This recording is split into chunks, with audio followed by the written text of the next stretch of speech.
Enzo. Oh, this is probably too long for a voice note. Hey Claire, I know. Save it for the podcast. Your space for an unfiltered and candid conversation. Skip the small talk and dive in deep. Hey, he's Enzo. And she's Claire. And this is Too Long for a Voice Note. Hello. Welcome everyone. Episode to 6. Episode 6. How crazy it is. We managed to get to this point. I'm so excited. Me too. How have it been, Claire? All good. We were just going to say that at the beginning, this is episode 6, so we're going to have a short, call it a mid-season break. Mid-season break, I like that. Enzo is going back to Venezuela, Caracas. I'm going to Japan. Yes, so excited. So we're having a little bit of a break, which is it's lucky that we're going away at the same time. It's true. Because you won't miss out on episodes. We didn't plan it. We actually didn't. So it was going to work out perfectly. But there you go. So we'll probably be back. What, July? Yeah. End of June, July. Yeah, end of June. So end of June. End of June. So you're going to have enough time to kind of like rest from us. Exactly. And also like catch up with the episodes. Yeah. And also like, we have like way more episodes from before, so you can catch up with them if you haven't listened yet or check them out. Like, and then we'll be back. So we're not calling it the end of a season. We're calling it a mid-season break. I like that. So that's that basically. Yeah. So thank you guys for thank you guys. Bye. Exactly. That's it. That's episode 6. But yeah, I think it's good. I think I'm excited for like a little break to kind of recharge. I think it's good to kind of like have a space to kind of like regroup ideas, recharge, and come back stronger. And I think we're always looking for ways to expand the team. So if you're watching and you know anybody who might be interested, please, then put them in contact with us. I think that we would love that. Yeah, if you want to help us with like social media or like filming days, actually, it's a great thing. I think we're in this process of expanding. Definitely. So if you know anyone that would be into like some portfolio for like portfolio of like podcast production, like this is the place. Exactly. Well, how was your week, love? It's been good. What's new? Tell me something that I don't know. What's new? Well, I was actually watching a new series, thinking about like because I think the last time you asked me, I was like, actually, I'm not watching anything. True. So now, actually, I finished already, so I'm not watching anything again. But I watched Baby Reindeer. Oh, you were telling me about this. I think you will like the series. Yeah? I think it's a bit you kind of like I think because you like I mean, this is not crime, but I think you like this type of like things. I like a murder, like that kind of thing. Yeah. No, it's a really, really good. I'm really surprised. Shock. It was a shock and surprise at the same time. Shock prize about the series. Really, really, really good. What's the premise of it? So basically, it's about like this guy has a stalker. So a guy has a stalker. Yeah. So that's a premise. There's a stalker and there's a guy and how everything like unfolds. What I found really interesting is like how these stories are never told not normally from a guy's perspective. So basically he is the victim, and normally like women are the victims of like a stalker or like a rapist or things like that. This time around, I find it interesting because it's told from like a male perspective, and you see struggles even like with the police and things like that, and how like maybe when it's a man suffering. I mean, well, to be honest, also for women, if a woman, it's being like stalked or abused, you know how difficult it is for them to prove that. But I think for men, that layer of like coming clean, let's say, and go to ask for help in a way, I think that's interestingly like shown the show. That's one thing, but that's a really good show. It's really good acting, and I think the most shocking thing about it is like it's not only a real story, but the actor is actually the guy who was stalked. Oh, so he's an actor himself. So this is his story. Basically, he wrote it and did the show. Interesting. And that's crazy because when I watched I was looking, I was like, I don't know this actor. I was looking for an interview with him on YouTube, and there's an interview like in a British show. So it was an interview with him here in like one of these morning shows, and when he was telling that, it was his story. Wow. And he was acting his own story. I was like, what? Okay, I really want to watch this. You need to watch. And the acting, I mean, the stalker, which is the woman, that actress, she's fucking amazing. I'm sure she's gonna win like Golden Globes or something. It's a really good show, and it's like I felt like you're gonna feel moments like you're gonna feel like crying, or you're gonna be very like I don't know. It's a really good. Wow. It's a stalking show, but I think the way that it's done is really interesting. I would like you to watch it because Great I think it has like a lot of like psychological layers to go in there. Yeah, so that's I'll been definitely give that a watch. opinion, What a good recommendation. and it's Thank you. quick to watch. It's like Okay. 30-40 minutes episode. Okay. Like you watch them quick. Wow. Really good. And the fact Actually, that he wrote it and it's his story as well. How it's like fascinating. also scary. Okay. Imagine having like a fucking stalker. That sounds like really weird and a bit like a helpless place to be. I feel. Yeah. Listened to a podcast episode actually about it was a woman who had a male stalker. I'm just wondering if the mic's a little bit close. Sorry guys if I've been like, I just got scared by the mic. It's like, what's The mic is a stalker now. That's like a bee out of like the corner of my eye. She was being stalked. She was actually quite a famous journalist. I think she was Scottish, and she started getting stalked by her neighbour. Imagine he had a partner or a wife, but he became obsessed with her because she was quite well known at the time. I have to try to find that podcast episode and send it to you, please. But like, she literally couldn't do anything, and at one point she wakes up in the middle of the night and he's standing over her. He's broken into the house. It's just terrifying. And once again, she talks about the police and not being believed, and he was sending her lots of stuff and because the thing is that with stalkers, like, if until they don't do something really like physical to you, it's really difficult to prove anything, which is a bit fucked, because it's kind of like, I mean, what about your mental health? What about being abused mentally? Yeah. But because it's not physical or it's not a threat, prove as it's, well. it's very strange. I think the system and like the police system, all of that is a bit complicated and very annoying. I think a lot of things need to be rethink. Definitely. That series made me think a lot about like. Interesting. Like I'll definitely put that on the list. I think you'll like it's easy to watch. It's a bit intense, but okay. like it. But yeah, that's been happening Thank you in my for week. that recommendation. Yeah. So this time is my topic. Yeah, I'm excited. Okay. Let's go. I don't know why I'm speaking like this.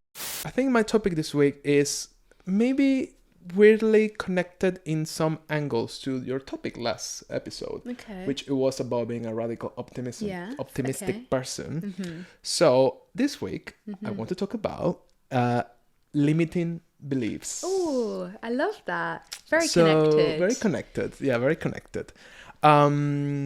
So, and actually, when I was on my way here to record today, and I was listening to Dua Lipa album, I was thinking like, how funny. I think like being a radical optimistic person makes you less limited with your beliefs and like what you think you can achieve. Anyway, we're gonna dive into this a bit more, but it made me think about it. So when you bought the topic, I was like, okay. Before starting, during the week, I actually asked you to think about a few things that you think you maybe not are great at, or maybe things that you think you cannot do, because I wanted to kind of like give you like a bit of time to think about this, because sometimes on the spot it's a bit like, oh, well, not great, or what, blah, blah, blah. So that's why I ask you this, because this topic is about limiting beliefs. And before starting with this, I want to read about limiting beliefs. So, a limiting belief is a thought or a state of mind that you think is the absolute truth and stop you from doing certain things. There's beliefs that don't always have to be about yourself. It could be about the work. It could be about the war.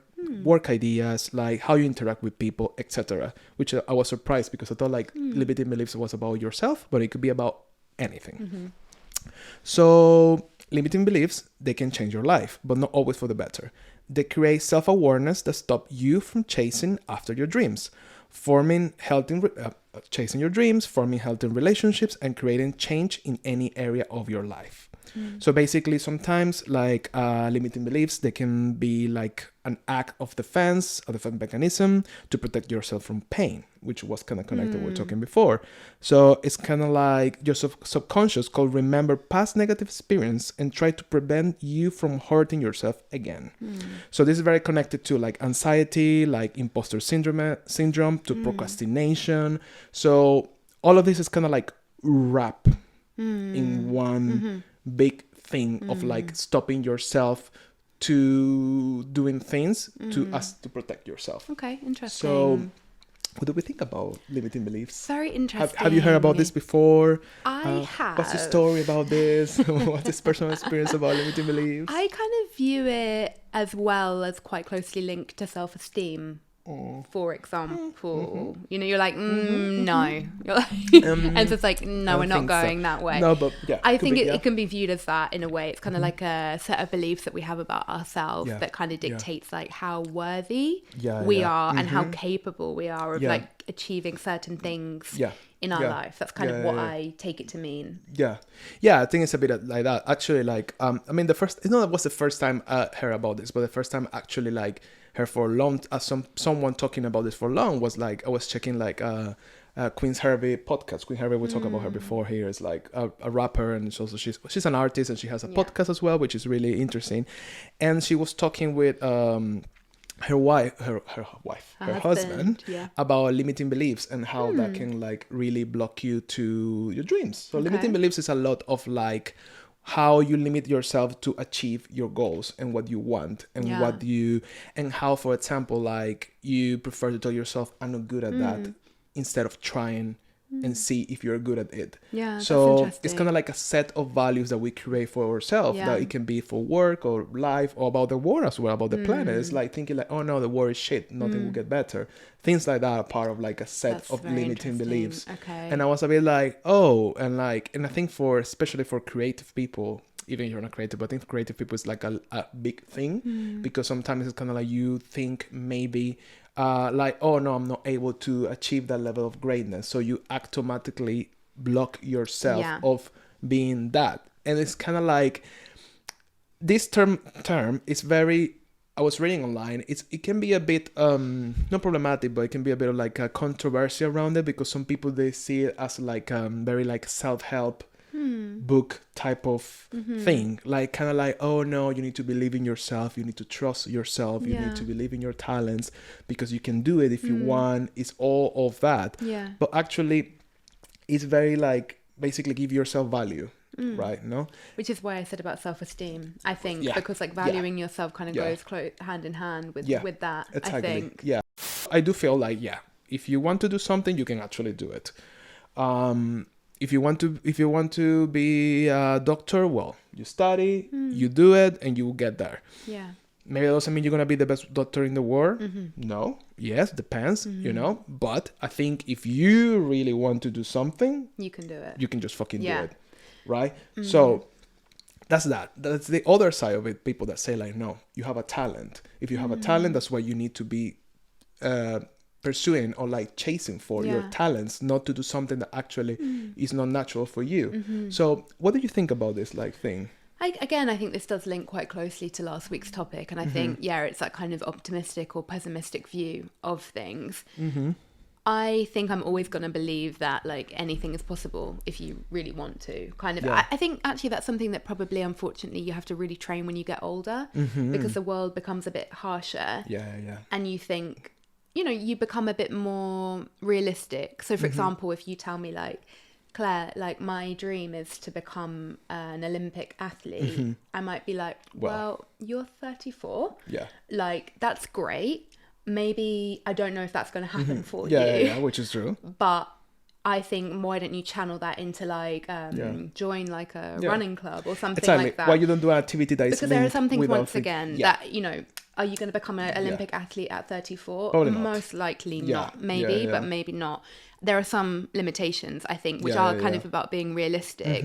But if you tell me, like, I want to quit my job and I want to go work at Jacquemus, I'll be like, absolutely. Yeah, of course. You can definitely get that. Let's get some contacts in. Like, let's think about how you can get there. Like, maybe you, like, move to France or something like that, and it's like, yes, plan it. Like, I like, but you know what I mean? Like, I think that there are some things which are completely hard to get, but doable.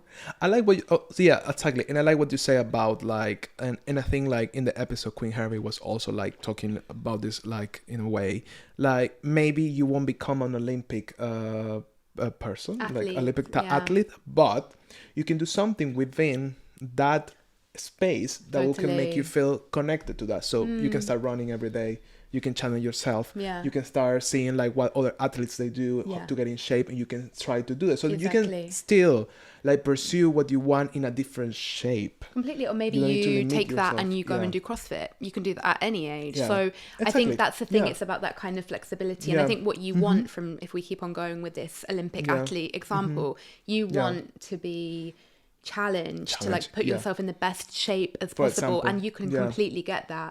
I think the first thing when you told me in the week about this, Mm-hmm. I think something that I've always had a big insecurity on is maths and numbers, Interesting, yeah. because I think I was always better at the creative side, Mm-hmm. like, or English, or like languages, and Yeah. like art and like whatever. Mm-hmm. And I was okay, like I did okay at maths at Yeah. school, but it was a struggle for me because my brain Same. just isn't really Yeah. wired Yeah, for yeah, numbers. yeah. And I can get quite a lot of anxiety when if someone's like telling me to do a sum. Yeah. I can get like a lot of anxiety because that's just something I carry from like school and Yeah, whatever. exactly. I think quite I interesting. know, and that's the beauty of age. You know what you're really good at. I do actually challenge myself quite a lot with, because I think I notice actually with this that I always think, oh, I won't be able to work it out. Like, I'll leave it for like my boyfriend, for example, not because he's my boyfriend and a man, just because he's really good with numbers. But then I think, no, because that's actually a limiting belief. Limiting And I'd be like, beliefs, no, yeah, actually, you can do it. You actually can Yeah. do it. What I just need is space and Yeah. a bit of quiet time. I For you can't to work digest. with numbers in a rush. Yeah, Whereas basically. I can edit pictures in a rush rush. or something, Yeah, or yeah, listening to yeah, yeah. music. I have to be, just because it's harder for me Yeah. with numbers. So I think that is something that I have inside myself, that I assume I'm always going to struggle a bit with numbers. Made me think about a lot of education as well, and how the systems of education, all of that, also limit us so much. So true. Because since you're a kid, it's like, oh no, you're good at this, you're good at that, or you need to choose this, you choose that, and Totally. you don't have the freedom to just do. Yeah. And I think we carry that in life Yeah. overall for everything, like in different things that we do. We always had like, oh, I'm not good at this, I'm not good at that, or kind of like, if you are artistic, then Yeah. you're good at you're bad at numbers and things like that, which is not necessarily, but already like that's been told to you, Yeah. being told to you since you were a kid, or like since you're Totally. growing, so you're already having that. Yeah. You know, like, oh, if you like numbers, you're the nerd. Exactly. So I don't want to be the nerd, so I don't want to like numbers. So, you know, Yeah. all those like limiting beliefs since we are born, basically. Definitely. So that's very weird. I think it's that thing of kind of labeling. We need to label Labeling, kids like yeah. really young, which isn't ideal. And I think on the flip side of that, I think something that always kind of annoys me a little bit is when people say, I'm not creative. yeah, I That heard really that a lot. bothers me, because I think everybody is creative. That's You're nature, creative in a natural. different way, Yeah. or you might not be good at drawing or taking pictures, But there's something else. but you are creative Yeah. in some way. And Yeah. I think that really I don't know. It's a funny one. A month ago or something, I was having a conversation with my manager, and he was bringing this topic of, we were talking about like talent. He said something that really made me think. He was saying like, oh, well, I don't believe people are talented. That's not a thing. I don't think you are good or bad or something because you have a talent. Wow. So he's from his perspective, like that, like, oh, you're born with a talent is not a real thing most of times. It's something you are talented if you manage to work hard enough in what you like to become good at it. So I think that's very like pragmatic way of saying it, but make me think as well like, that's kind of connected to not having limiting beliefs, I guess. Yeah. Because it's kind of like, no, I'm not a good guitar player because I have a talent. No, I'm a good guitar player because I liked a guitar and I went for it, and Yeah. I'm working really hard. So that made me think about that It's as true, well. but what made you go for the guitar? That's the thing. Like, yeah. I completely agree, and I think it's really like it's kind of like a really like disheartening thing when people say like, oh, you're just really talented, but it's like, well, True. also you It's a lot of need to work. work. Like, imagine if someone's like, you're just a talented photographer, which you are talented, yes, and that's But you have probably to work for natural, it. but you Yeah. also take the pictures, you Yeah. think about the picture, Yeah, you yeah, then yeah. import it to your You computer, you improve- then edit. You try to improve your skills. So that's about the talent Exactly. as well. So it's kind of like, but there was something that made you pick up a camera in the first place, Which it and could not be like- start working on coding or something True. like that. Yeah. So I think it's That's kind of like a interesting. different mix of Yeah. things. Yeah. Did you feel when you see someone having like limiting beliefs, do you feel like stress or you feel like anger? Because I do. Yeah, stresses me out a lot. Interesting. I really hate when people say things that I cannot do that. Why? Why do you think that I don't is? know. It's kind of like Therapy hour. like radical optimism.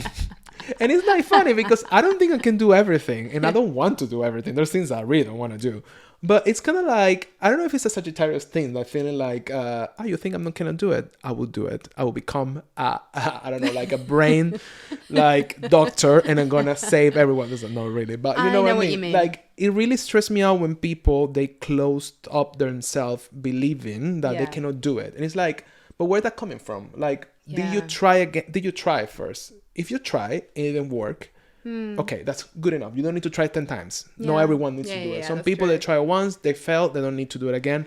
I understand that as well. Not everyone needs to like do it a million times, but I feel, and that's why this topic really connect when I listen to the podcast, because again, like Queen Herbie, she's obviously a super like non-limiting beliefs person, that she, whatever she wants to do, she does it. Totally. So I think I find that really inspiring. Like people that they are feeling like so free and open to whatever crosses their mind, and they want to explore it and see if it works for them. They go for it. I find that really inspiring. And when it's the contrary, for me, it's like frustrating. I kind of with the frustration. I think that this topic, there's also another thing about this, which is like fear of failure, which you kind of touched on earlier. But I think I definitely know that when I have friends who are like, oh, I can't do it or whatever. I think again, it's a personality thing, because I definitely think like, well, what's the worst that can happen? You can just like leave. Good question. We're adults, like we can walk out of something, you know, we can leave like we can leave a date if we want to. We can, you know, we can quit a job, like whatever. Like I think I always have that attitude as well. It's sort of like, yes, I'm afraid to do things as well, to put myself out there. But I think I'm also, this is such a cliche, but I'm so afraid of staying stuck. And that's, I think, one thing that really motivates me, because I'm like, oh my God, I don't want to be the same person in December than I was last December. True. That scares me a lot. It's good that you bring that up of like small things as well, because this is not only about like a career or like a life-changing situation. It can be small things like a date or something like daily life. In your daily life, you can have limiting beliefs every day of your life. You can have things that you don't even realize that are affecting and impacting the way you live in your life without even seeing it. And that made me think like random stuff that makes maybe are my limiting beliefs. And then I was thinking like, for example, this is very random, but I was thinking about this while researching for the topic. I was like, what would be my limiting beliefs or something really like daily thing? And I always say this, and then I'm like, maybe I should challenge myself. This is very like, let's say like not something as deep. I was thinking like, oh, I won't ever be able to go to the gym 5 times a week. That's so much. And I feel like, no, I won't be able to do that. Interesting. And I was thinking like, why I won't be able to do it? I could definitely see you doing that, because you go like 3 times. I go 3. I think 3, that's what my maximum. That's my maximum to go to the gym. Because, and I'm starting to think, is that because my limiting beliefs that I don't go more? Because I always think like, oh no, 5's too much. I cannot do it. And it's like, but why? But is that because you don't want to, or? Yeah, but why I don't want to? Is I don't want to because why? So I'm limiting myself to try to do something maybe more that will be beneficial for myself, because I just plain believe that I cannot do it. I have an example of this. Like I think that, for example, with like salaries and like earning money, I have like a certain number in mind that I think is like the pinnacle for my career and what I think I will earn. Yeah. And that I will not earn any more than that number. And it is what it is. Interesting. But then I have had like experiences where I've had opportunities that show me that actually it's possible to earn even more. And I was gobsmacked. Like, wow, so the number that I have in mind that is like, you know, I will get that number when I'm like 45. Actually, no, like there are opportunities there that are available that are even more. That's your limited beliefs. And that's, like, and it's like, that's quite interesting. I think. Because it was limiting you a bit, thinking like, oh, I won't be able to reach that. I mean, sometimes you need to be realistic as well. It's not about not being realistic, but it's about like what things you do to limiting like your growing or you blossoming. And it's like, why do we, I think once again, to go back to therapy, I think that's something that's really useful, because I was sort of like unpacking that with my therapist and being like, why do I have this number in mind, and why do I think that I'm not worthy Worthy. of getting more. Do you think, sorry, this is going on a bit of a tangent, but do you think there's something about like creative people and like worthiness and like money a little bit? That's a bit of that, yeah. I think it's a bit of that because I guess, I think, especially our generation and maybe the one before even more, like being a creative is a lot of times not a real job. It's not a real career. It's something like, what's your real job? Are you going to be a lawyer or something? It's like, well, we all know, I mean, we have a lot of lawyers in this planet. We don't need more lawyers. True. You know what I mean? True, like we can have other type of people as well around. So maybe that's where it comes. That kind of like sense of like not self-worth, like you're not as worth it because you don't have a job or a career that's actually meaningful for society. I actually have a story about that from school. I'm certain this teacher won't be watching, but I think that's the thing. I think sometimes people don't do things to be horrible. I think they just think that they're doing the best for you. And I had the option to go to kind of more of like down an academic path and go to more academic uni. But what I really wanted to do was go to drama school. And she like completely persuaded me and pushed me to go to university and get like That's a crazy, proper degree. Not that going to drama school isn't a proper degree, but to get like a BA and like something a bit more like scientific or like whatever. It's humanities. I did sociology. So, and that's what I did. And the minute I finished my BA, what did I do? I went to drama school. Obviously. So it just delayed it by 3 years, which is fine. And I'm glad that I had that degree and all of that. But it's sort of, and I think that came from that place of like, please don't go down a creative path. Please don't try to be an actor because it won't work out, which is what happened. But I will never change that for anything. Did you ever doubt your ability or chances to make money out of your creativity? That's a really good point. I do think that like if I cannot take photos, I'm like, what can I do to make money if it's not doing something creative, right? That's what you were asking. No, I mean, I guess you kind of answered my question, but I mean, did you ever doubt that you could make money from your art, basically? No, my art. Not really. That's really good because I think a lot of people might not. I'm always being like, I know I can make money. And I think I'm very stubborn in that way for the good or for the bad. And I'm like, no, like... Sergi again, though. Again, yeah. It's kind of like, I know I can money out of this because it's what I want. I don't need to maybe like become something that I don't want to just because of the money. I think it's not an option for me. Yeah. Being negative is normal. Having negative thoughts and limiting yourself is normal. It's human, right? The thing about this is kind of like figure out what's behind the thought of it. It's like if you're feeling like I cannot do it, it's not just to live with the I cannot do it and just walk away. It's just like the why I cannot do it. Like kind of like as everything, right? Like dig a bit deeper in yourself. Like why I think I'm not able to do this thing, right? So there's some things that you can think or like reflect on when this happens. Things like, is this self-limiting belief based on assumption that I have made already and maybe it's not true? That's a way to say like, is it true or not? Where is this coming from? It's an assumption of myself. Maybe find the reasons why this is untrue. Like find the reason why this is not true. Like this, like I cannot do it. Like find why this is not actually like a fact. Yeah, you know, like prove it to yourself. Prove it to yourself. Like why I'm thinking this, why, and twist it as well. Like, no, this is not like that because, and you can see it from the other way. That's so I think really cool. that's really interesting. And it's about like reframing that we were talking in a previous episode as well. Like reframing, like it's connected to being positive as well, because it's kind of like change your thoughts and like, because again, if you're limiting yourself, it's because you're being a bit negative or pessimistic. So it's gonna reframe the way you think and like question why I do really feel I cannot do this, for example. So there's some like things like get like a reality testing, they would call reality testing. Is like ask yourself why you're doing it. It's just my interpretation. It's factual. I'm just jumping to conclusions. Or it's actually, if it actually is, fine. If you say like, oh no, I cannot do this, I cannot be an astronaut because I'm not that brilliant on something you need to be for that, and I don't think I can get to this point. That's fine. You're like fact checking yourself. Okay. That's good, but that's part of the process. Interesting. Also, like look for alternative explanations. Like there's not different ways that I could look at this situation. Why I'm framing myself here that I cannot do this or I'm not good at this. There's also putting things in perspective, like what's the worst thing that could happen? What you say if I do it?